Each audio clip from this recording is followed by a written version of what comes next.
આંદોલનની રણનીતિ નક્કી કરવા બેઠક બિલખાને તાલુકો બનાવવા તમામ પાર્ટી મંચ પર તમામ પક્ષના અગ્રણીઓ તેમજ તમામ સમાજના આગેવાનો અને બહોળી સંખ્યામાં ગ્રામજનો ઉપસ્થિત રહ્યા હતા, પણ તાલુકો બનાવવાની વાતને સમર્થન જાહેર કર્યું છે। આગામી દિવસોમાં મુખ્યમંત્રી સહિતનાઓને રજૂઆત કરવાનો તખ્તો નક્કી કરવામાં આવ્યો છે। બિલખાને તાલુકો બનાવવાની માંગ સાથે મોટી સંખ્યામાં ગ્રામજનો એકઠા થયા હતા।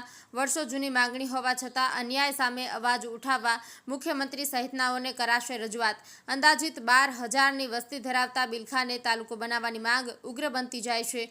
થોડા દિવસ પહેલા સ્થાનિક આગેવાનો દ્વારા સહી ઝુંબેશ સહિતના કાર્યક્રમો કરી બિલખાને તાલુકો જાહેર કરવા માંગ કરવામાં આવી હતી। આજે સાંજે બિલખામાં આવેલા પાર્ટી પ્લોટ ખાતે ભાજપના જિલ્લા પંચાયત સભ્ય, સરપંચના પતિ, પૂર્વ સરપંચ, ભાજપ, કોંગ્રેસ અને આમ આદમી પાર્ટીના અગ્રણી બિલખાના મોટી સંખ્યામાં એકઠા થયા હતા।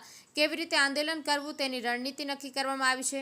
આગામી સમયમાં મુખ્યમંત્રી સહિતનાઓને રજૂઆત કરવા માટેનો પણ તખ્તો ઘડવામાં આવ્યો છે। સરકાર દ્વારા થોડા દિવસ પહેલા અનેક ગામડાઓને તાલુકો જાહેર કરવામાં આવ્યો છે, ત્યારે બિલખાની વર્ષો જૂની માગણી હોવા છતાં અન્યાય કરવામાં આવ્યો હોવાનો સૂર ઉઠી રહ્યો છે।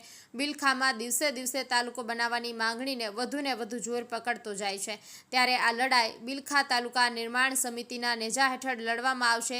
આ સમિતિમાં તમામ પક્ષના આગેવાનો, તમામ સમાજના આગેવાનો જોડવામાં આવે છે અને ભવિષ્યમાં આ ઝુંબેશ જનતા દ્વારા ઉગ્ર સ્વરૂપ ધારણ કરે એવું સ્પષ્ટપણે દેખાઈ રહ્યું છે।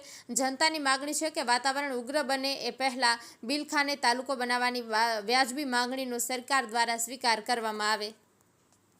તમામ પક્ષના આગેવાનોને 50 જણાની સમિતિ બનાવી મારે કે જેવું નથી। મારી એક જ ઈચ્છા છે કે માત્ર બિલખા તાલુકો બનવો છે અને કોઈ પણ જાતની હું ચૂંટણી લડવા માંગતો નથી। આ તમને સરેઆમ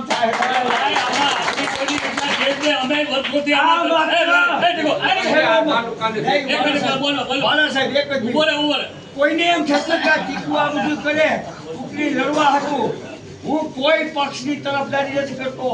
માત્ર એક પત્રકાર તરીકે કહું છું, મારી જવાબદારી છે કે મારો ગામ જો તાલુકો બને તો મારા ગામના નાનામાં નાના માણસ ફાયદો।